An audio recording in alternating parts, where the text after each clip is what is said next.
Israel at saka Middle East. Dito sa Middle East, walang missiles.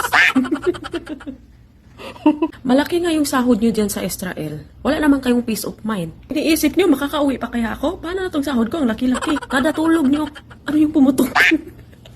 Araw-araw ka namang, bukas kaya buhay pa ako. Dito na lang ako sa Middle East. 23K monthly. Sobrang boring pa kasi walang nagbabarilan. Uy. Ayan.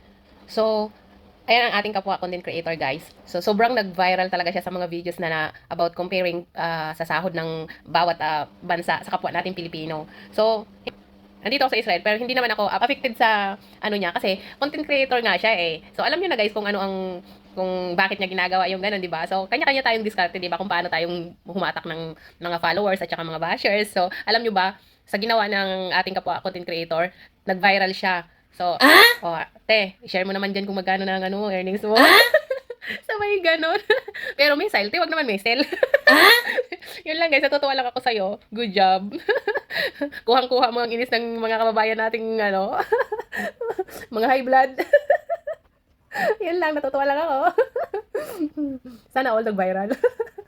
Maraming mapagpatol, di ba? Oh, di ba? Good job. Good job, idol.